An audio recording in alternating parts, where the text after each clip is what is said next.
Eh bien bonjour à tous, bienvenue sur Chasse-Tir 21. Aujourd'hui on se retrouve pour la présentation de ce magnifique AR-15 de la marque Louvo Prague Ltd. Mais ça, c'est tout de suite après l'intro.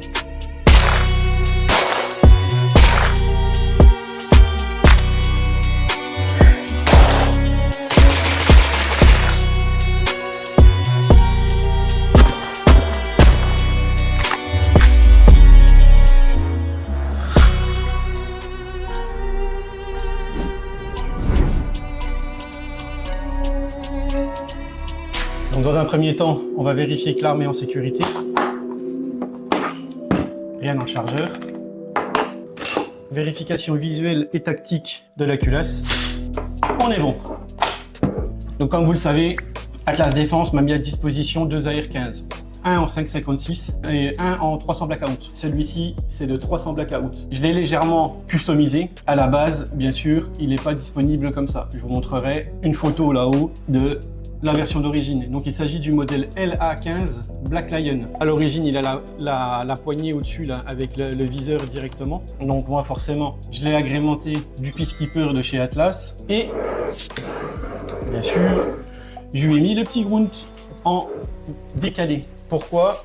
C'est une chose que j'utiliserai jamais. Parce que nous en France, à moins de faire du TLD, comme je vous l'ai déjà dit, on peut pas faire de tir dynamique ou quoi que ce soit. Mais je trouve ça quand même relativement stylé de pouvoir tirer comme ça et de pouvoir se décaler et tirer comme ça. Franchement, je trouve ça ultra stylé. Donc le 300 blackout, pour ceux qui ne connaissent pas, je vais vous montrer ce que c'est. C'est tout simplement une 5,56 dans laquelle on est venu greffer une ogive en calibre 30. Résultat, vous vous retrouvez avec cette espèce d'ovni. Je vous montrerai tout à l'heure en plan détaillé la différence. Mais c'est vraiment, ça fait vraiment bizarre. On croirait vraiment la douille a été raccourcie. Donc le 300 blackout, à la base, ça a été apparemment, bon j'ai pas trop fait de recherche non plus, demandé par les opérations spéciales d'avoir un calibre assez percutant. Donc le calibre 30, pour ceux qui ne savent pas, c'est le calibre des AK-47, du 308, du 300 Win Mag, du 30-06, c'est tout ce qui est en point 30 millième de pouce pour les États-Unis. Donc résultat, ce qu'ils ont fait, ils ont fait un calibre un peu bâtard, ils ont raccourci une douille de 5,56, ils ont mis une ogive de 30 dedans. Donc on se retrouve avec un calibre relativement péchu et l'intérêt c'est qu'il peut surtout se silencer très bien avec des subsoniques. Donc ce qui permet pour les opérations spéciales de pouvoir travailler au modérateur de son sans trop gêner. Donc moi je connaissais pas la marque, c'est un AR-15 avec une finition au top. Il n'y a pas un pet de jeu entre le lower et le upper. Ça c'est le problème quand on prend des AR-15, en fait c'est d'avoir... Là on voit on pourrait passer entre le upper et le lower, ici on pourrait passer carrément... une feuille de papier, on voit tout le mécanisme dedans. Non, là c'est assemblé aux petits oignons. Donc celui-ci, c'est ma version de la R15. Comment je l'aime? Une LPVO, un viseur déporté, la queue de détente Valkyrie Mintac. Alors ça, vous verrez tout à l'heure les essais au stand de tir. Là j'ai dépensé sans compter. Vraiment, j'ai envoyé. J'ai envoyé. C'est tellement agréable à utiliser. Alors la queue de détente d'origine, vous l'avez déjà vu sur ma vidéo sur les détentes Mintac. Si vous ne l'avez pas vu, je vous invite à la regarder. Elle a une course un peu longue, mais par contre elle gratte pas. Elle est douce quand même, elle y va très bien. C'est vraiment pas mal du tout. Bah alors ça là, la Mintac, franchement ceux qui connaissent pas, pour ceux qui connaissent pas les détentes Mintac et qui veulent se faire un petit plaisir, allez-y. Franchement, ça se monte en 2 secondes 3 quarts et c'est vraiment tip top. D'origine, le levier d'armement, il est pas ambidextre. Moi je l'ai full custo Atlas, c'est pas compliqué, tout ce qu'il y a dessus c'est Atlas. La poignée en dessous, Atlas Défense. Le bipied, Atlas Défense, donc c'est une version du bipied qui se met directement sur les M-Lock. Là j'ai mis le grunt, le Peacekeeper, le levier d'armement Atlas Duty. Pareil, levier d'armement ambidextre, ça c'est vraiment génial. Que ce soit avec des gants, ou peu importe, que ce soit mouillé ou quoi que ce soit, vous tirez dessus, ça passe. Dans les essais là, que moi je suis allé faire au stand avec ma collègue de tir, vous verrez en fait, on venait de se prendre un orage sur la gueule, merci la Bourgogne, et du coup c'était un peu humide ou quoi que ce soit. Moi j'avais mis mes gants, et même avec les gants, ça arrache tout seul. Les crosses, c'est de la standard, donc cette arme elle est full mil spec. Donc le mil-spec, pour les gens qui ne savent pas, c'est que vous prenez n'importe quelle pièce, de n'importe quel AR15, mil-spec, bien sûr, et vous pouvez le mettre dessus. Le garde-main, il vous plaît pas, vous le démontez là, vous avez 3 vis, les 3 vis qu'il y a ici.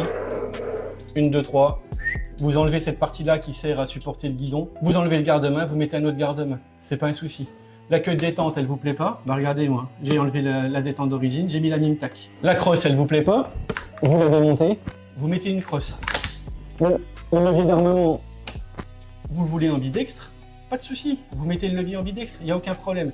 Toutes les pièces sont adaptables. Vous prenez n'importe quel Louveau, n'importe quel AR15, même bon, les Daniel Défense et tout, qui coûtent franchement une blinde. Moi, je vois pas l'intérêt d'acheter un Daniel Défense, alors vous pouvez avoir ce type de produit et c'est extrêmement qualitatif. Là, on a tiré, je sais pas trop, peut-être 200 bastos, juste pour la session d'aujourd'hui, parce que j'en ai déjà mis quand même pas mal dans la tête. J'ai pas eu un problème. Pas un seul problème, voilà. C'est pas un problème d'éjection.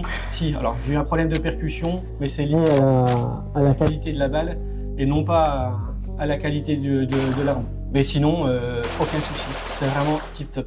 Au bout, vous pouvez voir sur le canon que j'ai monté donc le frein de bouche pour pouvoir monter le modérateur de son Louveau, qui est disponible bien sûr en calibre 30 et en calibre 223. Et c'est vrai, alors en toute franchise, hein, quand on tire avec du 300 blackout avec un modérateur de son, alors déjà c'est un calibre qui est un peu péchu, mais ça c'est largement supportable. Hein. Mais alors avec le modérateur de son, c'est génial de chez génial. On va dire que le seul point noir de ce calibre, c'est le prix des munitions.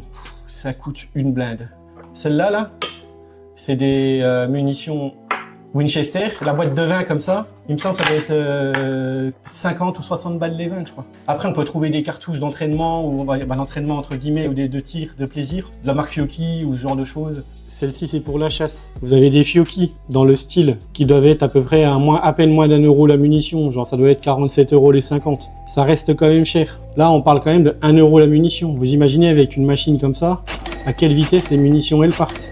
C'est vraiment des outils de plaisir. Donc dans cette configuration-là, avec la queue de détente, Valkyrie chez Mimtac, imaginez-vous ça sur un PCC, parce qu'elle existe aussi pour les AR9, pour les AR15, pour les AR10 et même pour les AR12. Ce plaisir qu'il y a à tirer avec ça. Je vous renvoie vers ma vidéo que j'ai faite. Vous verrez un petit peu le reset qu'il y a, mais c'est... vous verrez. Donc avec les vidéos que j'ai fait au stand, j'ai dépensé sans compter. Une vraie réussite, j'ai dépensé sans compter.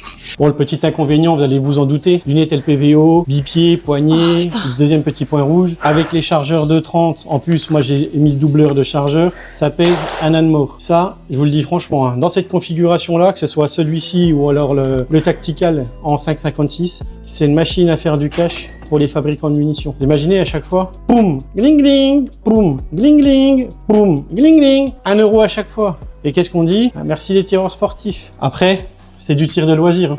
C'est du tir récréatif. On est là pour se faire plaisir. Si c'est pour aller au stand en se disant, écoute, c'est 1 euro la munition, donc du coup, je fais 90 voire 100 km pour tirer une boîte de 20, il n'y a pas d'intérêt. Autant économiser un petit paquet de semaines, on va dire, et puis se faire plaisir, parce que là, ça part à une vitesse folle. Alors déjà qu'avec ma 308, j'en tire déjà un paquet, une boîte de 50 minimum, hein. Mais bon, après, je les recharge, donc c'est différent. Si jamais je dois avoir un gros budget munitions, je préfère attendre quelques temps et vraiment faire une belle session de tir. Le 5,56, c'est du catégorie B. Vous êtes limité à 3000 par an, et vous pouvez acheter, il me semble, que 1000 par 1000. Il me semble, hein, parce que moi, j'ai jamais acheté un paquet de 1000 munitions. Le 300 Blackout, même si l'arme que vous voyez là, c'est une catégorie B, la munition en elle-même, c'est de la catégorie C. Donc ça, vous n'êtes pas limité en nombre de munitions que vous pouvez acheter et même stocker. Même si vous n'êtes pas limité, bien sûr, dans la quantité, la chose qui va vous limiter, les PC-TAS. Not enough cash, stranger. Bah écoutez, c'était la petite présentation de ce Louveau LA15 Black Lion. Donc c'est un super produit. Hein. Je vois pas trop l'intérêt, moi, de craquer, je sais pas combien dans un Daniel Défense ou dans des super grosses marques américaines. Voilà, c'était la présentation donc de ce Louveau LA15 Black Lion en 300 Blackout, mise à disposition par Atlas Défense. Merci beaucoup à lui. Je vous ai déjà fait toute une série de présentations sur les optiques. Sachez que vous retrouverez tout sur le site d'Atlas Défense. Si vous voulez vous faire un petit plaisir, une petite amélioration, une petite détente, un bipied ou ce genre de choses, vous aurez le lien en commentaire épinglé. Bon, vous savez que je vais vous présenter encore pas mal de petits trucs plutôt sympas. Mais je vais être obligé d'ouvrir une banque, je pense, parce que là, ça va commencer à me coûter cher en munitions, hein, vraiment. Merci à tous, merci aux armuriers locaux, Christophe, Émilie, John et tous les autres, tous mes autres partenaires. Merci aux gens qui s'abonnent, qui commentent et qui likent. Comme vous le savez, sans vous, on servira à rien. Il n'y aurait personne pour regarder nos vidéos. Merci à tous. N'oubliez pas de hyper la vidéo. Moi, ça me permet de monter dans le classement YouTube de la semaine et de me faire une promotion, si vous voulez, gratuitement plutôt que j'ai à payer. Donc ça, c'est vraiment bien. Donc merci à tous. Et comme le disait Giscard, Au revoir.